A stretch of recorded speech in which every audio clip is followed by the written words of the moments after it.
की वीडियो में हम जानेंगे कि फॉर्म 16 और 16A क्या होता है और उससे रिलेटेड कुछ इंपॉर्टेंट चीज़ें। तो इस वीडियो को एंड तक देखिए, आपको फॉर्म 16 और 16A के बारे में काफ़ी चीज़ें पता चल जाएंगी। देखिए, सबसे पहले देख लेते हैं व्हाट इज़ फॉर्म 16 16A, ये क्या होता है।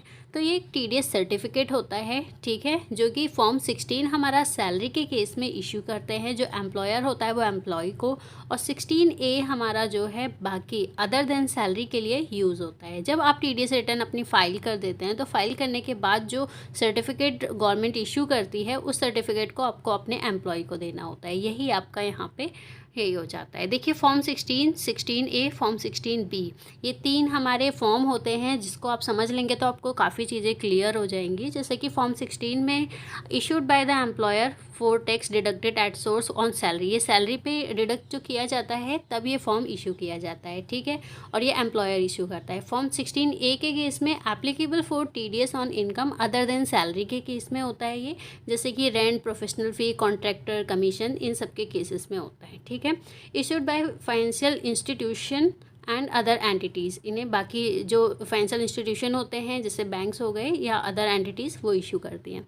फॉर्म 16B हमारा जो है वो इमूवेबल प्रॉपर्टी, अगर आप सेल करते हैं और उस पर कोई प्रॉफिट होता है, इस केस में आपको यहाँ जो बायर होगा वो इशू करेगा। ओके, चलिए हम डिफरेंस समझ लेते हैं जिससे आपको काफ़ी चीज़ें क्लियर हो जाएंगी। देखिए, मोस्टली फॉर्म 16 और 16A ही हमारे यूज़ में होता है जब आप किसी ऑफिस में होते हैं और जब एक अकाउंटेंट के पोस्ट पे अगर काम कर रहे होते हैं तो यही दो फॉर्म आपको देखने को मिलेंगे ज़्यादा। फॉर्म 16 तो जैसा कि मैंने आपको बताया, ये एम्प्लॉयर अपने एम्प्लॉय को इशू करता है, ठीक है, और अगर वो टीडीएस यहाँ पे डिडक्ट करता है अपने एम्प्लॉय का तो ठीक है। लेकिन फॉर्म 16A ये अदर देन सैलरी के केसेस में होता है, ठीक है, नॉन सैलरी इनकम पे। एलिजिबिलिटी में देखिए, यहाँ एम्प्लॉयर एम्प्लॉय का जो रिलेशनशिप होता है इनके केस में ही ये चीज़ होती है और सैलरी के पर्पज़ से होती है। और ये अदर देन सेल्फ एम्प्लॉयड जो खुद का प्रोफेशन होता है जिन लोगों का, उनके लिए ये एप्लीकेबल होता है, ठीक है। इस यहाँ पे एम्प्लॉयर एम्प्लॉय का कोई रोल नहीं होता सैलरी जैसा, ठीक है। यहाँ प्रोफेशनल सर्विस, रेंट, इस टाइप के जितने भी होते हैं, जैसे कि मैं आगे आपको बता दूँगी।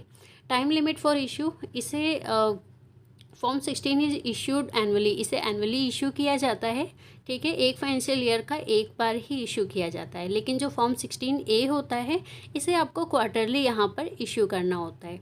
देखिए, रिटर्न तो आपकी यहाँ पे क्वार्टरली ही फाइल की जाएगी या मंथली बेसिस पे आप टीडीएस डिपॉजिट करते जाएंगे, लेकिन यहाँ पे जो इशू किया जाता है हम अपने एम्प्लॉय को जब देंगे तो वो एनुअली देंगे एक ही बार। चलिए आगे देख लेते हैं। Issued by form 16 is issued by the employer to the employee, जैसा कि हमने पहले देख लिया था, ठीक है। Form 16 is issued by banks, financial institution, जैसे कि ये भी हमने पहले समझ लिया है। इशूड टू, किसको इशू किया जाता है, form 16 is issued to employee, employee को इशू किया जाता है। Form 16A is issued to persons having income other than salary, जो सैलरी के अलावा अलग डिफरेंट इनकम कर रहे हैं, इस केस में आपका यहाँ पे 16A इशू किया जाता है, ठीक है। जिस भी इंस्टीट्यूशन से आपको इनकम हो रही है वो इंस्टीट्यूशन आपको यहाँ पर फॉर्म 16A प्रोवाइड करेंगे। चलिए कंपोनेंट की बात कर लेते हैं। तो फॉर्म 16 में बहुत सारी डिटेल्स होती है, जैसे कि एम्प्लॉयर की डिटेल्स होती है, एम्प्लॉयर का यहाँ 10 नंबर होता है, ठीक है, एम्प्लॉय का पैन नंबर और नेम, एड्रेस, सब कुछ होता है यहाँ पे, ठीक है। और फॉर्म 16A में क्या होता है, यहाँ पे 10 ऑफ द डिडक्टर, जिसने डिडक्ट किया है आपका टीडीएस उसका 10 नंबर होगा, पेन ऑफ द डिडक्टी, और जिसका यहाँ पे डिडक्ट किया गया है उसका यहाँ पेन नंबर होगा, ठीक है। इस तरह की डिटेल्स उसमें होती है। मैं अभी आपको फॉर्मेट भी दिखा दूँगी, आपको ईजिली समझ आ जाएगा। रेलिवेंट प्रोविजंस, तो ये कौन से सेक्शन या प्रोविजंस में आते हैं तो ये भी देख लीजिए। It is covered by section 203 of the income tax act which deals with same issue of form 16 on the chargeable salary, जितना भी सैलरी चार्ज कर रहे होते हैं उसके बेस पे फॉर्म 16 इशू करते हैं, और इसके अंदर सेक्शन 203 के अंडर में ये सब आता है, ठीक है। और दूसरा वाला अगर बात की जाए तो वो भी 203 के अंडर में ही आता है, लेकिन ये टीडीएस ऑन नॉन सैलरी पे है। अब हम फॉर्म 16A कब कब इशू किया जाता है इसके लिए देख लेते हैं। देखिए टीडीएस बहुत सारे टाइप्स के होते हैं, तो हमने जो यहाँ पे सैलरी को छोड़ के बाकी जितने भी यहाँ पे आपको सर्विसेज दिखाई दे रही हैं इन सब पे फॉर्म 16A इशू होता है। जैसे मान लीजिए यहाँ रेंट की पेमेंट आप कर रहे हैं, तो पेमेंट करने से पहले आपको यहाँ टीडीएस डिडक्ट करना होगा। इस केस में आपको फॉर्म 16A इशू करना होगा। कॉन्ट्रैक्टर के केस में LIC, प्रोफेशनल फ़ी, इंटरेस्ट, डिविडेंड और कमीशन, इन सभी के केसेस में आपको यहाँ पे फॉर्म 16A इशू करना होगा। तो इस वीडियो में हमने अब तक ये देखा कि फॉर्म 16A में क्या डिफरेंस है। अब देखिए फॉर्मेट क्या होता है एक सर्टिफिकेट का। देखिए ये फॉर्म 16 का फॉर्मेट मैं आपको दिखा देती हूँ। इसमें पूरी डिटेल होती है, जैसे कि मैंने पहले बताया, यहाँ नेम होता है, एड्रेस होता है, पैन नंबर होता है, टेन नंबर होता है। तो इस तरह की सारी डिटेल आपको इसमें देखने को मिल जाएगी।